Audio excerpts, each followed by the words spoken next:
Welcome to Real Deal. We are live here at London Real World headquarters. I'm Brian Rose, and joining me today are Dave and Steve Flynn, aka the Happy Pear. You guys are identical Irish twins, best known for your delicious plant-based recipes and your infectious positive energy and your handstands. You guys run 2 cafes, a natural food shop, a popular YouTube channel, and got incredible cookbooks. Welcome to Real Deal. Hey! Right? Brian Rose. Right? Great What's intro, up, Brian. You know, we were just doing handstands out there. I follow you guys on Instagram. You guys are always doing stuff, moving. What is going on with the Happy Pear, and what should people know about what you guys do and who you are? Okay, can I take the lead? Okay. So I guess we started, I'll bring it back up a little bit and give a bit of context. So we grew up in Ireland, small little town, identical twins with 2 other brothers.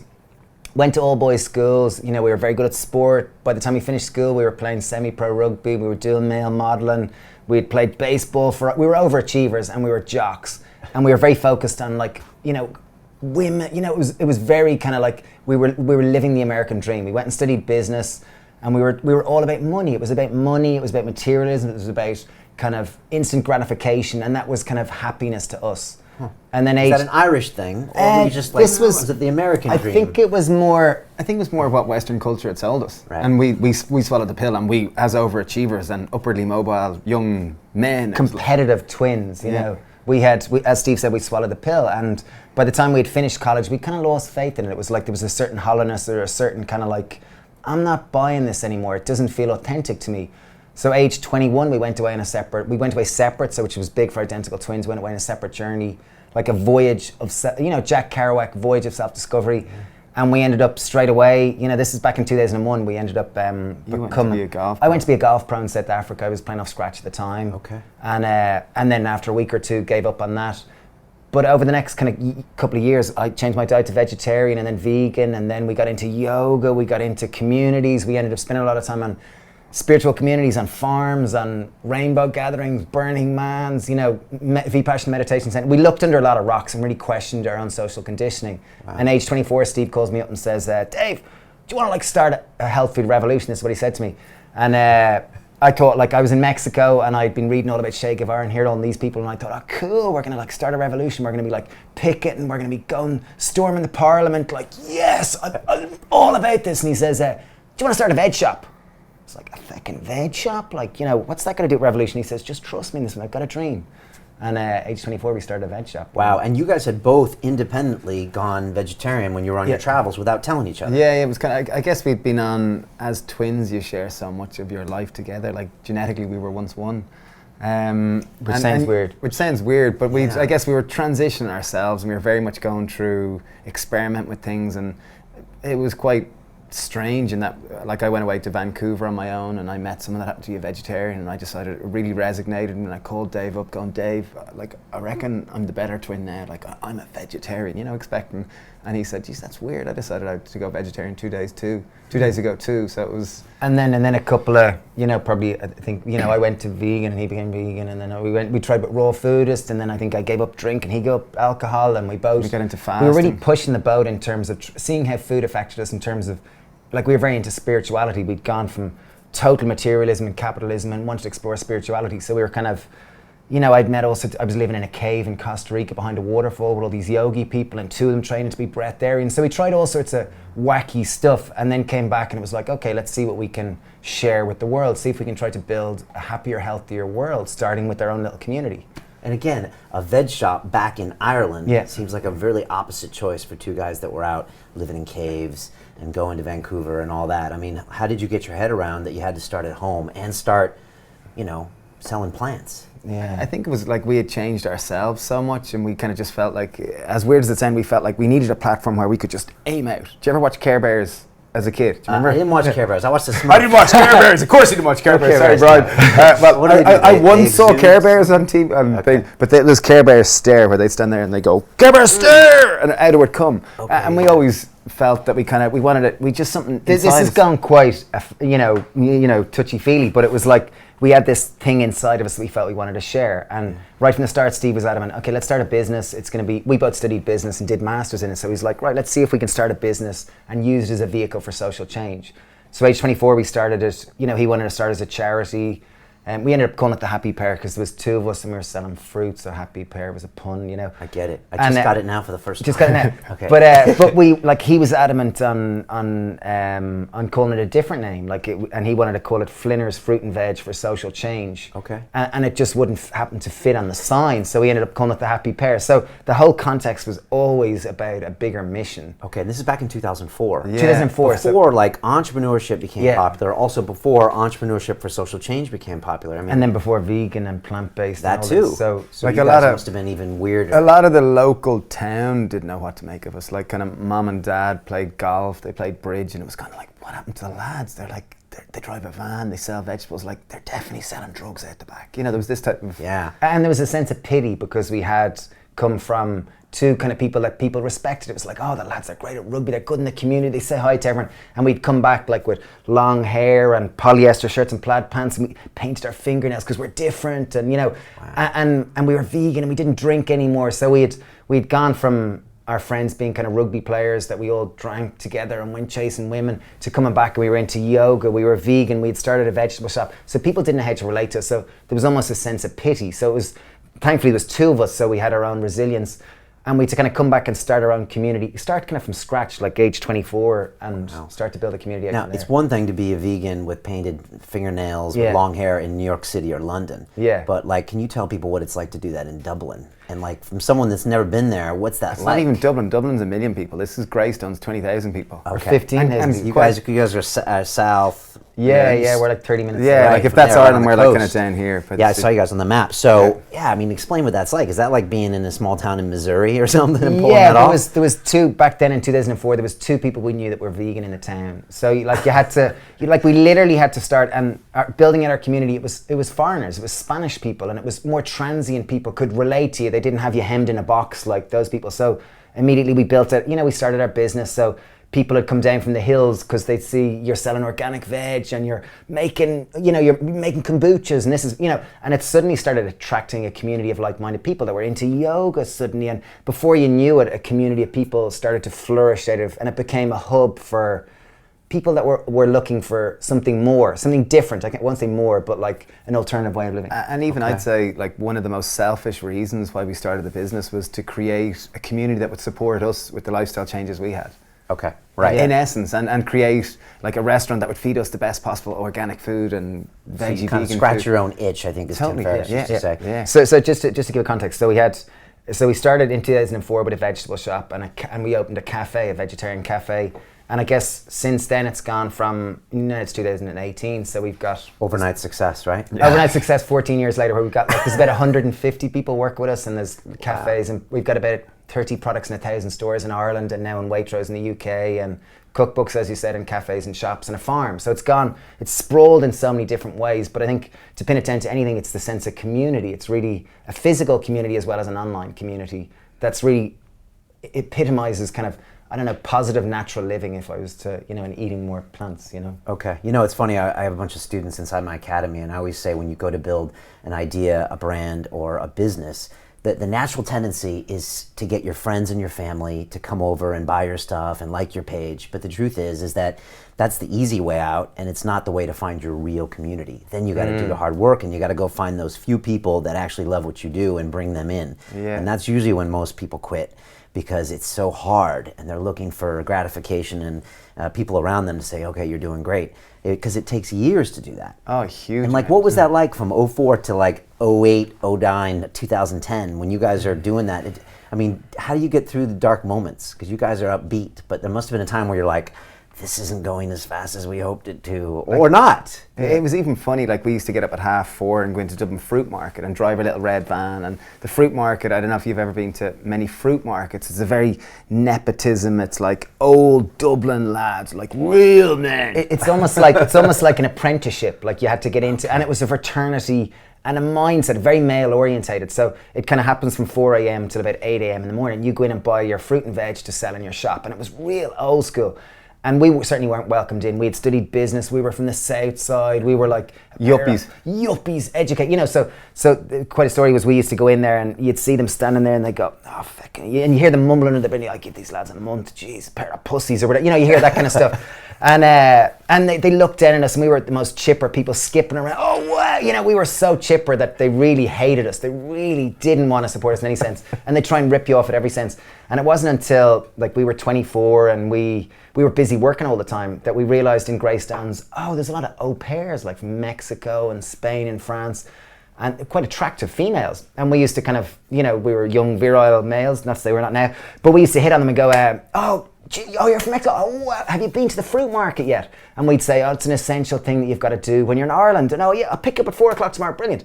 So you'd bring them into this is 4 a.m. 4 a.m. and you'd pick them in and you'd say it's an essential part of your Irish experience and whatever. And it'd be a date. So you'd bring in a pretty au pair from wherever.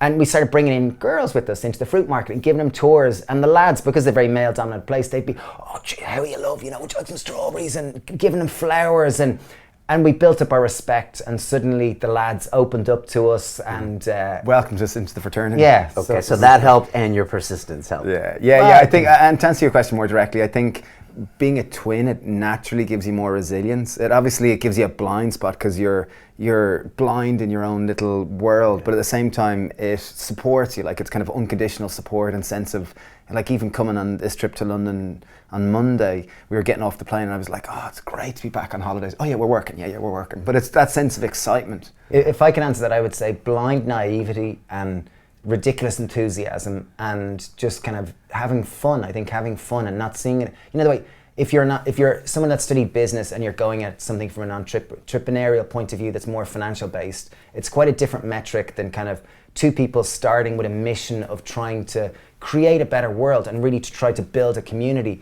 The metrics there are kind of having fun, you know, your staff engaged, you can see the value, you get immediate feedback from the vibe, which sounds completely ephemeral and strange and whatever, but those were the metrics we were into back at that stage, because I remember we'd go to the accountant every year and we'd have to sign the annual accounts and whatever, and we'd study business, so we're quite a fay with P&Ls and, you know, balance sheets and whatever, and she'd go, do you want to know how you've done? And we'd both go, no, we're measuring this thing differently, which was quite irresponsible at the time, but we were able to live on fresh air. We were like, up until we were 30, we didn't have any kids, any responsibilities. We could live on, we didn't drink, we didn't smoke, we didn't, you know, we could live. Meditation was our drug. And yoga were our drugs of choice, you know, so we could live on litter, and we had a fruit shop and a vegan cafe, so we really could live on pretty close to zero. Yeah, I've had that same conversation with my accountants where they're like, what are you doing? And I'm like, trust me, I know what I'm doing. This is right, this is coming, you gotta believe a 100-year plan. And they're like, what?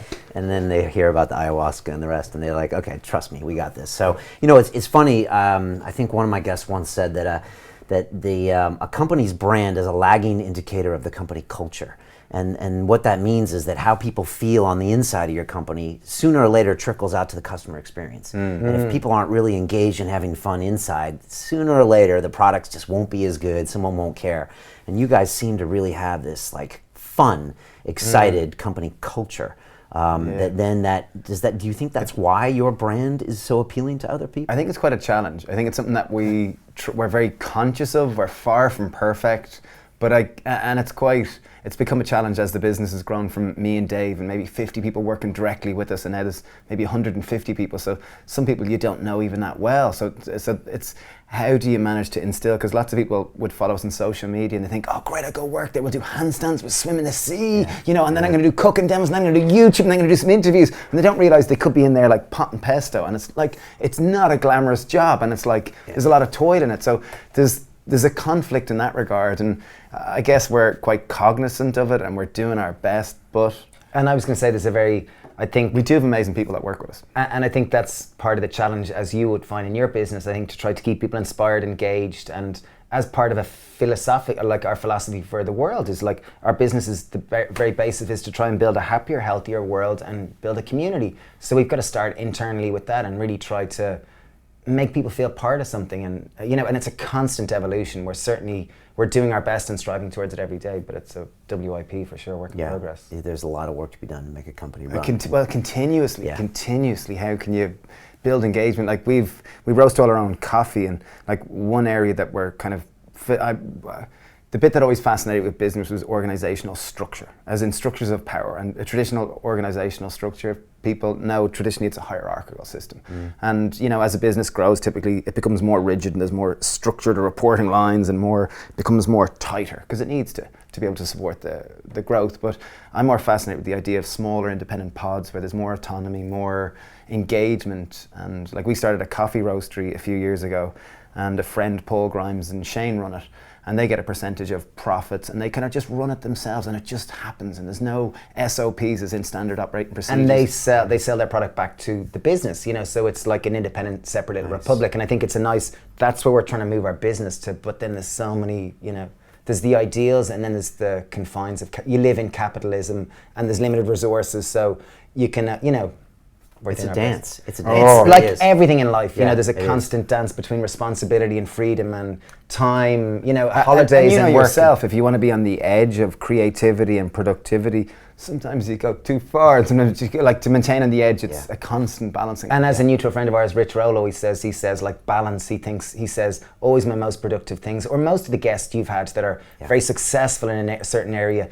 It's not from balance, it's from just pursuing something with blind passion and then realizing they're out of balance and exploring spirituality. You know, it's I think nature of life. And be obsessed. One of my guests, Grant Cardone, talks about. But I mean, my life is never a balance. It's more of an obsession and a realization. And all the great people that we know aren't balanced. So I want to ask a couple questions about the last few years with you guys. First of all, we are live on Facebook. If you have any questions, I'm going to grab a few at the end. Not that we don't have enough to talk about.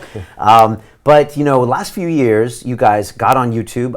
I think originally you went on Jamie Oliver's FoodTube channel, and then you started your own channel, and then your cookbook really blew up, and I think outsold Jamie and a bunch of other people last year. And I was wondering if you could talk to me about new media, how has it affected your business, and then the book, and, you know, what's been happening in these last few years, you know, and why now?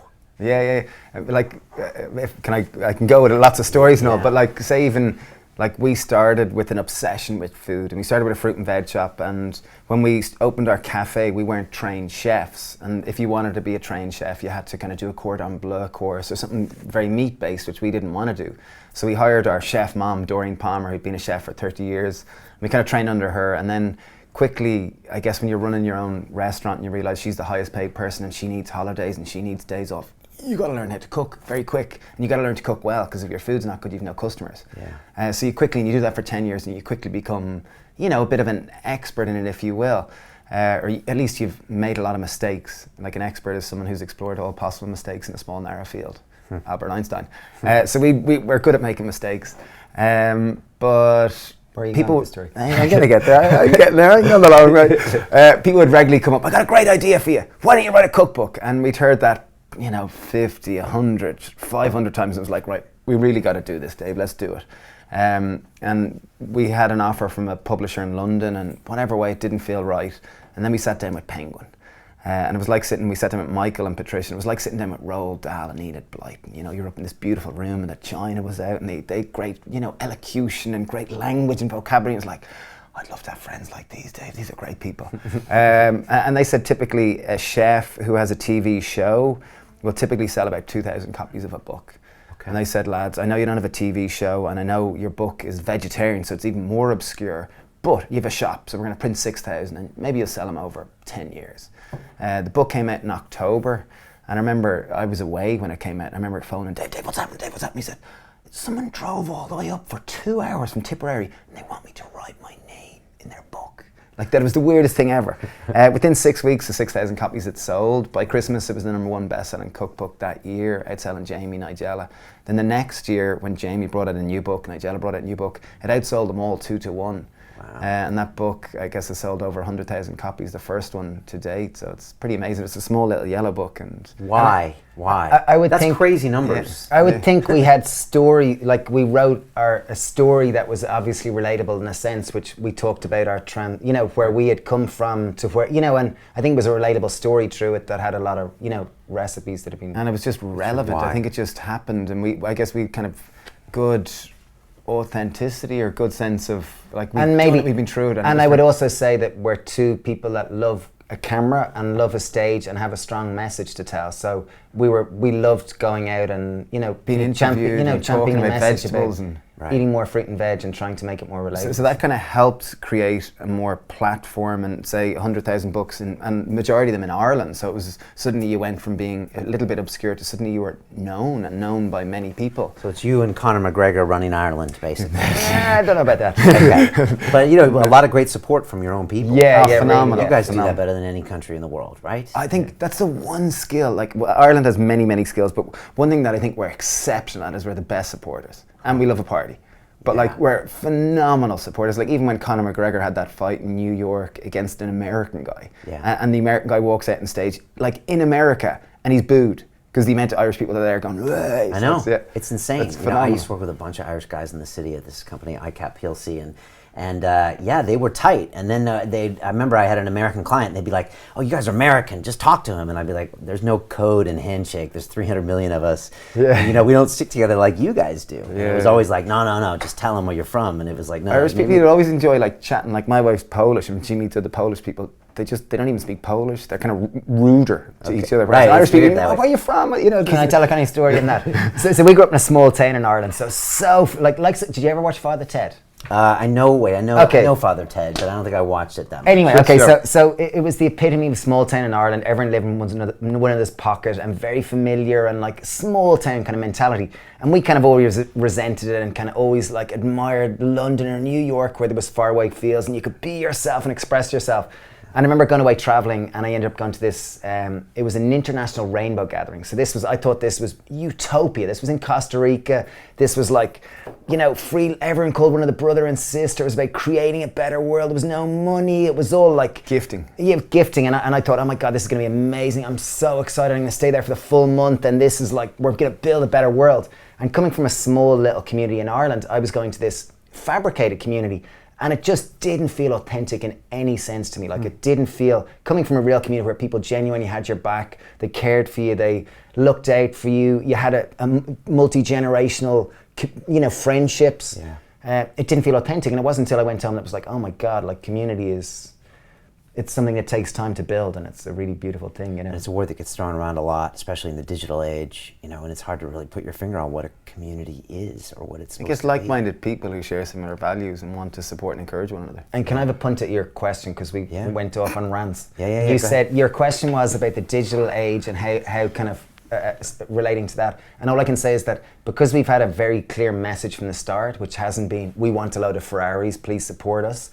It was about, you know, we want to create a happier, healthier world. We want to try and inspire people to eat more fruit and veg and to be happier. We want to have a laugh and enjoy it. So I guess we've always felt natural on social media. Like, originally we were kind of Luddites, very anti-tech, weren't into it. Because it wasn't natural and it didn't fit with the natural world. But then we went and we were asked to do juices and smoothies at Web Summit, which has now become the world's biggest tech conference. Yeah, it used to be in Ireland, right? Yeah, it was started by a friend, Paddy Cosgrave, and he invited us in to make juices and smoothies at the Mansion House. And this was one of the first ones, and it was founders, so it was the elite one. So it was like the founder, Jack Dorsey at Twitter, was there. I didn't know what the hell Twitter was. I didn't know who the hell he was. Some fellow who founded this thing called Skype was there. This thing called Netflix. Some fellow called Reed. All these people were meeting and chatting. I was like, I didn't know what the hell they did or what any of it was. But it was after, it was like, this tech thing's sexy. I must work out what a tweet is and what this Twitter thing is and how I work this. And this is about 7 years ago. So we realized the value of it, and realized the value in terms of being able to share a message and try to inspire people and build a community. So on the back of that, we kind of got being competitive and, you know, seeing the potential in it, we kind of jumped on it and really enjoy it. And now we're kind of social media whores. Now you're all over. Follow these guys on Instagram. It's a crazy ride. Like, it's exhausting watching you guys. You know, one of our most popular guests is called Simon Sinek, and he has this TED Talk called Start with Why. And he said that if people ultimately buy into the whys of companies, not the whats. You know, they make computers, but that's not why you buy an Apple. You buy it because it feels like we're changing the world together. And so these days, people really buy into much more. It's the ethos. It's why are you doing this? And like, I always try to think the same thing here. Like, why are we doing this?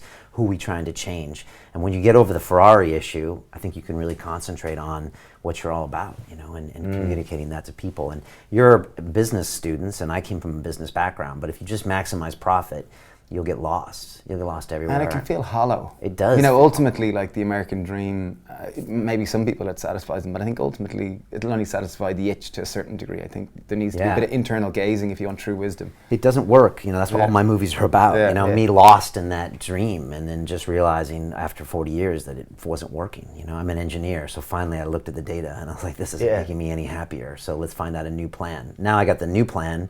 The accountants aren't happy sometimes. And now I'm like, no, I know where we're going. And I think that's why you guys sell the cookbooks, and that's why people feel you, because you can feel energy through this tech sometimes, and even through books. And I think that's what people want these days. Stephen will often relate it. He'll say like that, you know, like it's a digital medium, but people pick up your sentiment or your expression within it, even in text, even in just the text of something, your intention in it, like, and it sounds very kind of like non-engineering or heebie-jeebie. Or lining up your chakras. Like, and it's and we're like rational people as well, but like I think there's a certain truth in it. No, it's energy, and like again, it doesn't jive with my engineering mind. I'd be like, what are you talking about? But it is. Stop talking to spiritual mumbo jumbo. But it's true. Yeah, and no, I get it. I tell all my students, that's why I get them all on video right away. I'm like, in 10 seconds of video, I can learn more about you than in 10 blog posts or 10 books, because I can feel you right away. It's like, do I like this person? Do I feel they're into this? I'm in. And that's why most people are afraid to get on video, but once they do, they can find their tribes and communities instantly. So, and you guys are... Can I tell a tiny story in that? Yeah, tell like me. We'll often get messages in, you know, you'll get DMs on Instagram or Facebook or whatever, and sometimes people, like, they'll throw muck at you, they'll say something to you. And typically if you respond them with a video message and say, hey, thanks a million for your message, thanks a million for your feedback, thanks for taking the time, I appreciate your point of view, you know, and explain something to them, they'll typically come back, because it's a human, it's not this business. They're speaking to a human, and they'll typically change their tone and go, oh, hey, sorry if I was offensive, I didn't mean to be, blah, blah. You know, and it's like, I think just the human element of things. Yeah, it's interesting, and maybe we'll talk a little bit about like comments and hate and all that stuff. I've got different ideas about it, but we're also taking your questions. I see a bunch of people here on Facebook. I want to come to a few. Let's talk plant-based real quick, because I went on this journey this year to went 100% plant-based, I think Jan or February, to run this Ironman race. I'm still plant-based. I had Rich Roll in here talking about that, but you know, you guys, like John Joseph, have been doing this a long time, and then you've seen the rest of the world kind of catch up. What is that like, watching that happen? And what do you think is the future of plant-based eating? Also, are you vegan? Are you not? And for people that have nothing to do with this type of eating, what do you tell them when you first meet them? It's a lot of questions. Can I go? Yeah, no, that was great. Yeah. We've been eating a vegan diet for about 16 years, and we've kind of experimented ourselves a huge amount with kind of vegetarian, vegan, raw foodist for a year, big into fasting, cleansing, enemas, all sorts of things, big into juicing, and now a whole food plant-based diet is what we eat. And initially when we went vegan, you know, you become very, at least we did, we became very fundamental. We come back, I remember Granny would cook an apple pie, and you know, in the Irish mother traditionally shares her love through food, and this is our grandmother, so this is the ultimate matriarch, and she's, do you want apple pie, boys? It's like, no, Granny, I'm a vegan. And it's like kind of like totally dissing her love, and you've kind of totally disconnected this whole energy exchange. And for many years we were like that, and then I realized, shit, it's not like there's also like my grandmother then accepting her love. So of course, Granny, I'll take it, and can I have a little bit more cream? So we've kind of learned to find our own edges with it and what's appropriate and what's not. Because ultimately, vegan or vegetarian, you're still going to die. We're all going to die. And I think what's most important is that we enjoy our life and that we connect with others and that we're accessible. So we found over the years to be less fundamental, and we find... What I was going to say is that like less about, like, our message is not to make it a vegetarian or vegan or become part of some elite eating club. Like as Stephen said, we're all going to die, and we've all got to accept that and do our best, and ultimately we want to be happy, healthy humans that feel good in our body. And all the research, you know, depending on what research you read, would indicate that the more fruit and veg and whole foods you eat, the more you're going to be healthier and happier. The more your body will function better, and there's a probability if your body's functioning better, you'll feel better. So like our message is just eat more whole foods. That's what it is, and start with it. And like it's funny, as we get bigger, the vegans can get very righteous. They're a very righteous group of people, and they can fling crap at us, and it's kind of like, wow. Like, and often it's someone who's been vegan for 6 months or a year. Because like, you're not necessarly following it properly. You're not vegan enough. You're not vegan enough. And it's like, hey, we've been doing this for 17 years, and like if our business was 100, like our business, we sell a couple of vegetarian things, like a couple of dishes are, and you'll get lots of vegan people who get very upset about it, and it's like, hey, you know, in a sense, we probably bring more people into the movement because you're accepting, you're meeting people where they're at, and you're going, okay, here's a lasagna. It does have cheese in it. It does have a certain amount of animal exploitation in the cheese, and that isn't what I want to be about. But in a sense, it's bringing people. The market hasn't quite been ready for it, except nowadays, vegan is just, the wave is so big that maybe it's time for us to become a completely 100% vegan business. You know, it is weird, and for people just getting new to the community, it is kind of, there's weird factions, and like John Joseph doesn't use the word vegan, and some people don't, and some people do, and you know, it's a weird thing. But for me, it's been an amazing experiment, and I wouldn't have done it unless I had this movie to do and this challenge. And John Joseph all on my ass, and the camera's following me around for 6 months. And then my wife went all in and started cooking. But we fell in love with vegetables again. We found all these possibilities, and I found it kind of a joy to keep up. And again, but I'm also asking myself questions. I'm also saying like, okay, you know, can I eat vegetarian? You know, can I bring something back, responsibility? So I'm still always asking questions, and I think that's good, but I've learned so much by doing this, and I've become so much more healthy by doing this, but it's kind of like to be continued going on here. And now, but also, I mean, you're seeing massive companies and franchises, and you guys are working you know, with Waitrose now, is that it? Yeah. So how do you feel about kind of the commoditization of veganism as a brand to sell? Or is that an argument you don't want to get involved in? You know, No, I think it's phenomenal. It's amazing to see, and even like research from Oxford University, like where they kind of encompassed 40,000 farms and kind of 90% of the food chain, at least in the West. You know, you deduced to what was the single thing that you could reduce your environmental impact, and people would think it's, you know, it's electric cars or maybe it's solar panels, but it's to eat a vegan diet. So like. I was going to say, I'm twitching. I was going to say, just to bring it back to your last question, like, and just to validate, like, it's not about vegan or vegetarian because our kids aren't, because their mothers aren't. So it really is about eating more fruit and veg and having a healthy attitude to food. But what I was going to tell a story was back about 8 years ago, like, we started our business because we wanted to get people to eat more fruit and veg because we felt that it's such a positive impact in our own lives. So we started this course. We were like, I was reading a book by Dr. Dean Ornish at the time. He was an amazing doctor in the States. I think it was The Spectrum it was called.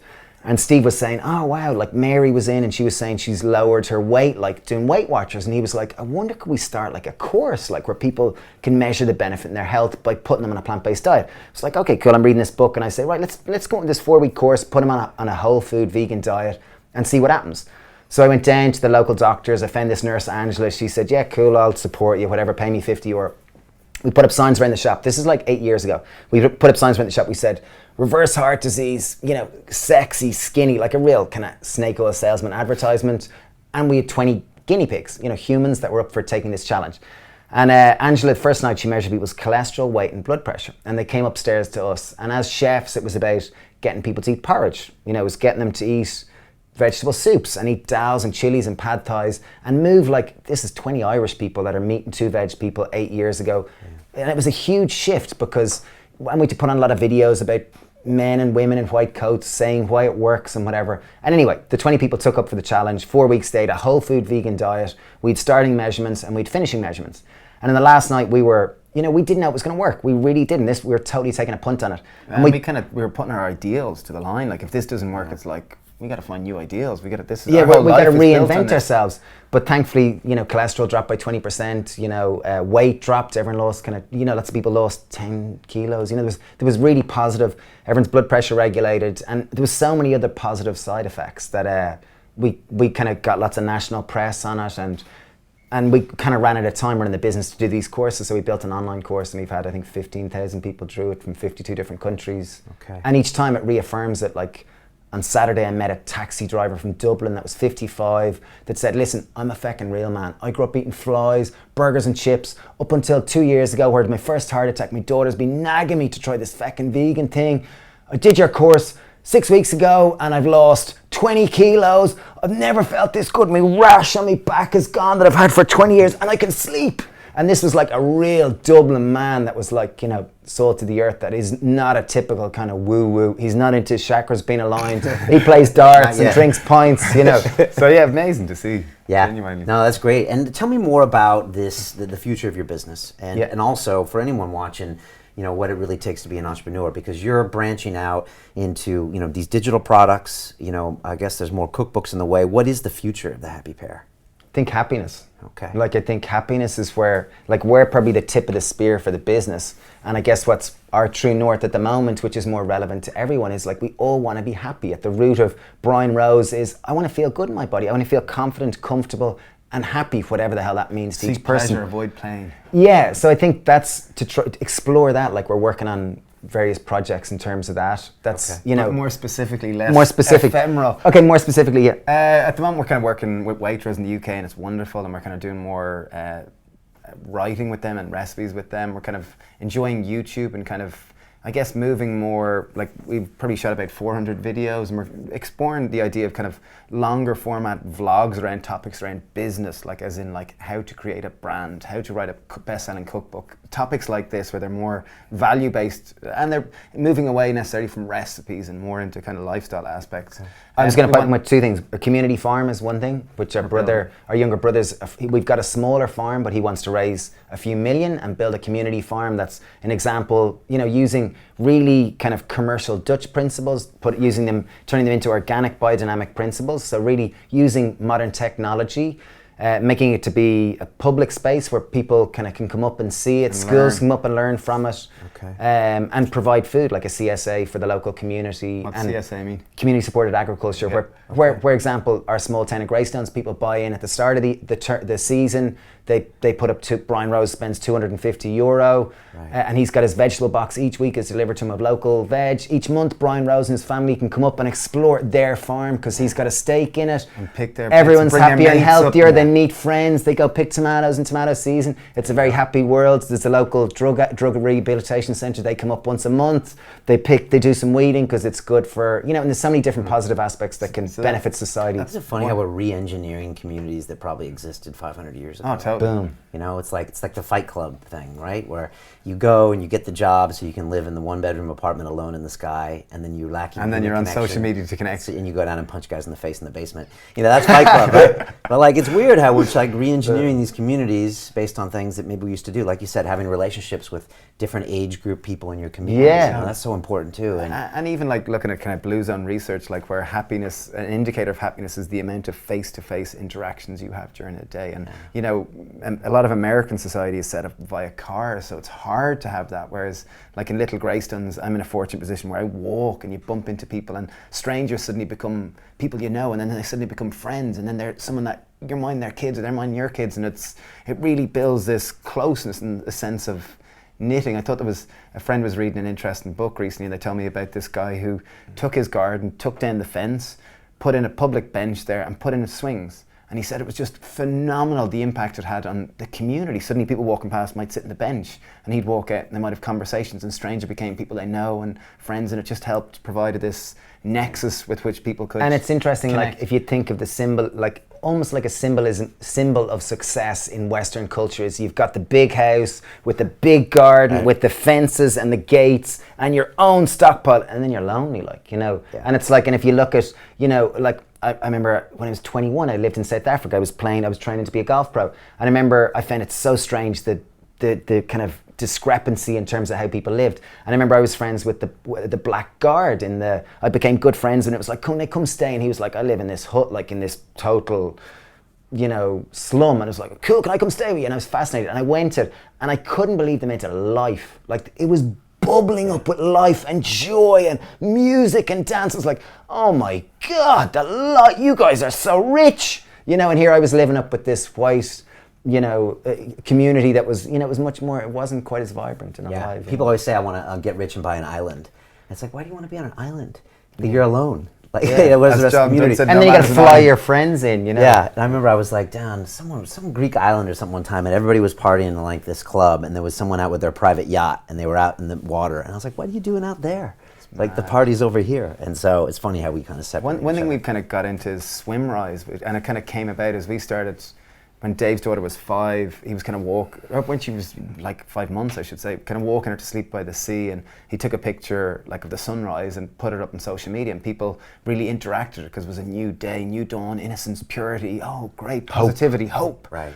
So we kind of got in the habit of going down at sunrise and taking a picture, and some days we go for a swim and some days we wouldn't. And I was down there one kind of autumn day, and it was raining, it was manky. But I was kind of taking a picture, and there was another fella there, and he just came out of the sea, and he kind of said, "Oh, mind your gear if you want to swim." I was like, "Oh, shit, I don't want to swim." I was like, "Okay, I better, right? He's a man, I better show him a man too." So I got in, and then I got out, and he said, "I'll see you here tomorrow." And it was like, "Okay, see you here tomorrow." He subsequently became a great friend, Neil. And then a couple of days later, Caroline was on the beach, and she joined us, and it was like, "Okay, see you again tomorrow." And slowly we did it for the month of August, and then September said, "Well, we do September, and we do the 1st of September," and then someone would joke, "Oh, we've paid our membership for the full month of September, so we do the full month of September." And we ended up doing the full winter, and we kind of put little bits of it up on social media, and people would regularly, from their bed go, "Geez, looks amazing, can I come and join you?" And they're looking at a two-dimensional... Can I pipe in here with a tiny bit? I was just going to say a natural community built around, like totally organically, and it turned into 20 local people swimming, Because one of you went in. And we bring down tea every day, so it means an excuse for you to talk afterwards and chat and build your friendship. And a very multi-generational, like it wasn't like a bunch of 25-year-old vegans that all did yoga. This was like a mother with 5 kids, Ines has 4 kids, and 50-year-olds and 40-year-olds and 60-year-olds and 69-year-olds and 70-year-olds. So a total mixture of humans. Isn't it cold? Of course it is. Yeah, That's it's nice. the fun of Yeah, it. yeah. Wim Hof action. But we'd put it up on social media, like say it was on Snapchat or whatever, and people would go, "Oh, it's amazing, I'd love to come and join you." And they didn't realise like there was a wind that would have stung you, the water was Baltic, and like it was just shocking. But it was phenomenal, like you felt amazing. So one day we got really into Snapchat. And Snapchat, many people think it's just naked pictures, but there's a lot more to it. And I remember I was like, "We're going swimming." I remember I got enough of these messages saying, "Oh, I'd love to come join you." So I went, "We're going swimming Thursday morning." This was on a Tuesday morning. And I said, "We're going swimming on Thursday morning." Sunrise was at 4:50. So I said, "We're meeting at the Happy Pear at 4:30 a.m. And this was the big hook. "We're going to bring free porridge and there's going to be tea." Yes! And then Siobhan had the idea, let's put it up on other platforms and let's call it Swimrise. So I was like, okay, swimming at sunrise, that's cool. So I met Dave at 4 a.m. to cook the porridge, and there was no little pot, because we thought Raj might come or Mark might come, or maybe there might be 5 or 6 of us. So we cooked a big pot of porridge, and we walked out expecting maybe 5, 6, 10 people. It's about 150 people.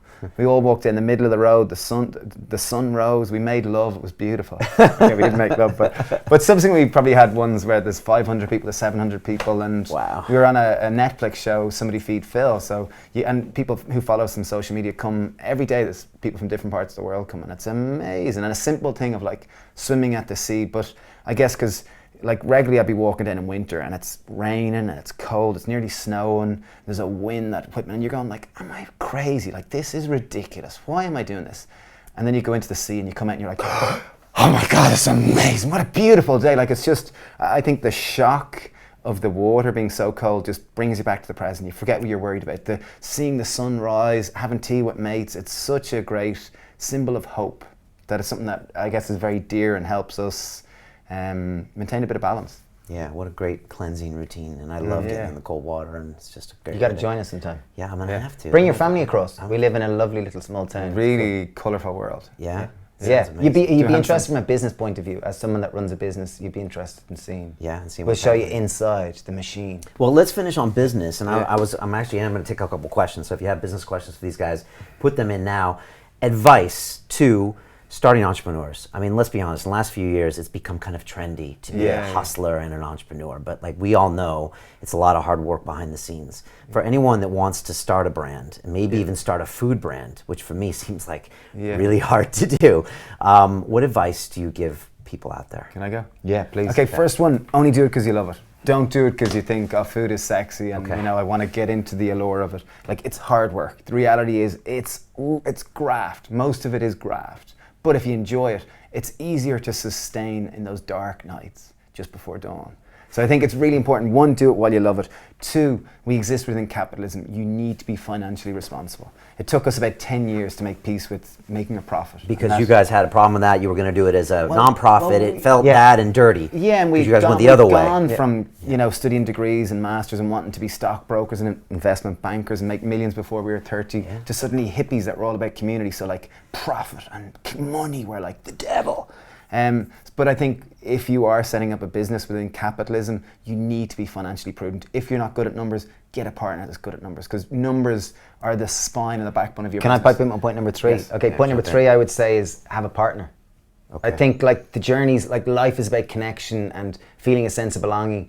And it'd be lonely by yourself, I would only imagine. And being an identical twin, it's been such a fun, joyous adventure. Like we've seen it as an adventure, whereas by yourself, there might be a lot of stress and a burden and oh my God. Whereas two of you, I think, you know, you can share responsibility, you can enjoy the journey with someone, and if you're having a good time, there's a high probability you're going to attract people that want to come help you, and that's what we found. So I think, you know, and I think last point is try to have as much fun as you can and enjoy it, because if you enjoy it, you're much more likely to bring more joy. Whereas if you're stressed out of your head and worried about, oh no, I need to make that extra, you know, whatever EBITDA, that extra percent or that greater margin, it's just going to attract more stress most likely. So I enjoy it, and the more you can surround yourself with people that support you and bring you joy, it's easier to sustain it. 2023, what does the Happy Pear look like? 2023, God only knows. 5 years from now. Wow. What does it look like? 5 What are you guys doing? What's a typical day for you guys besides the usual? We're probably kicking around the fire. I'd say we've got interest in education, you know, education and local energy. You know, I definitely want to get into biomethane and biogas and local energy systems. Education was something that was fascinating me, and my daughter now being 8, and the thought prospect of her in 4 years starting secondary education, and traditionally which has come from the Victorian era, which was pre-digital, I guess, information, that I think somewhat of it is a little irrelevant. So I'm kind of like, I'm a total idealist, or both of us are by nature, and I kind of I romanticize homeschooling, but I think if there's some sort of a blend hybrid, or something where there's a lot more, because I myself left secondary school with no idea of who I was. I knew how to pass exams, I knew how to fit in, and I knew how to regurgitate some dates about something that I was disinterested in. Whereas I think like true knowledge is awareness of self. So I think the more the education system can focus on the individual being connected with themselves more, I think. I think as the Happy Pear, I would say it's going to move more into social issues, but still very much be rooted in food, in happiness. I'd imagine we'll get more involved into happiness and into being ambassadors for more, being a mouthpiece for that, you know, and questioning, exploring that in all its many colourful forms. Yeah, I question the whole education thing. You know, it's like it's hard, but then at the same time, like homeschooling, I don't know if that's the solution. No, you want to socialize them, and then like my daughter's 14 and she's at a private school, and at some point it's like, why are you studying that? But sometimes she can really enjoy some of those classical systems. So it's hard. Oh, totally. Well, I think at its very root, and this is the bit which kind of rubs me up, is that you sit there and there's an expert up here, and you're sitting down in a chair, and you're not told to think for yourself. There's very little autonomy and sense of this, and then you finish school and you finish university and you get a job, and then at some stage you're meant to start to think for yourself, yet the whole system is set up for you to not think for yourself and regurgitate, not question. So there's a certain, as we said, idealism that kind of goes, there must be other ways of looking at this thing, and so I think that's something we definitely want to explore and move towards. Yeah, no, good. There's a question from Liam, who must be from your Liam, just asked if you have business heroes or mentors or anyone that's inspired you. Are there any names that come to mind? Satish Kumar, an interest in Indian philosophical kind of guy. Okay, cool. You like Small is Beautiful, the book by E.F. Schumacher. Okay. An economist. But business people, like obviously there's, you know, Richard Branson, these kind of characters that catalyzed huge change and been role models. Like Elon Musk or Steve Jobs, all these kind of characters, and obviously everyone has their personality flaws, but as business people running business, they've had a huge impact on society, whether albeit positive or negative. But Dice and all these kind of people. But I think the social aspect is really what people are. You know, you made this point about revenues, and I would say for anyone that's listening, you know, I went back the other way. I went into banking, tried to make the millions all about me, and when I started broadcasting, I said I'm going to get away from that dirt and that evilness. And so I went for 3 or 4 years without a revenue model and just broadcasting. And the problem is that even if you have savings, it's just not sustainable. It's just going to be a one-man show, and you will get frustrated and you won't have the impact. And once I got over myself and just put out a product, it was a community product for like $99. I found people actually wanted to spend the money. They wanted to invest in themselves. And we took that and started hiring people and getting better cameras. And without me getting over my own insecure relationship with money, I would have never been able to scale this business. And so it's the biggest problem with most of my Business Accelerator students is they have a bad relationship with money. And once you get over and think of it as almost like energy, you know, take it in from these people. Actually, when they give you money, they actually invest in themselves, you know, and they invest in their own futures, and then take it and circulate it around, hire more people, and get more of your message out there. It can actually be used as a great tool. Yeah. It's not to be hoarded. It's not necessarily to be spent on frivolous things. It's used to be used as a tool. So that's the way I look at it now. And I honestly just try to spend everything we make in order to just make our message bigger. Yeah, and brilliant. in that sense, that's what I encourage entrepreneurs to do. There was a cool lady who ran a cafe called the Black Dog Cafe in Philadelphia, and she was all about using business for a vehicle for social change. And she used the metaphor of money being like manure. When you pile it up in one big lump, it smells of shit. Am I allowed to curse?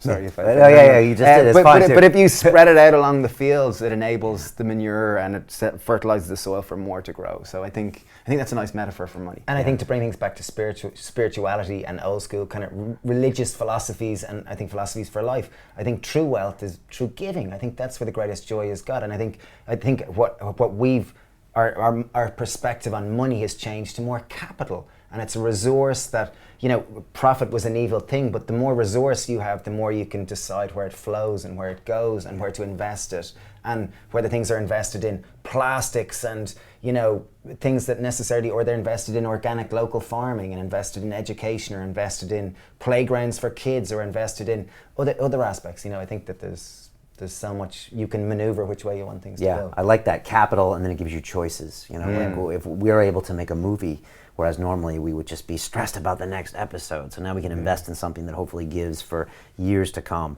And so I think that's the best way to look at it. Could have a bigger impact. I like the manure thing. I never thought of it that nice. way. It was her really thing. Good. I thought it was and good. You can't take it with you, and money is supposed to be spent. And another one of my guests, Grant Cardone, and I never thought I would like this guy. He sits on the top of his jet, and he's this really kind of brash American guy. But he said, Brian, the way you spend money is the way you make money. And I thought that was another interesting way. If you try to hoard all your money and live in this scarcity mentality, you're going to get so far. But if you're using it as a flow of capital, and you're investing in ideas and putting it to work and hiring people, the money will also flow back to you. And so it's just an interesting way. And a bit like Gary Vee's philosophy is in terms of information, just give it all for free, and ultimately it comes back to you. Yeah, I always say add value to every single interaction you make, whether it's online or with a person, and just pump out the value and change 1 billion lives. You make $1 billion. That's and to bring this back to philosophy, as you were asked one time, what was one of the learnings you got from all your guests, and you said that ultimately we're all one and we're connected. And I think ultimately true wealth is like me giving to you and being of service to you and everyone else around here. So I think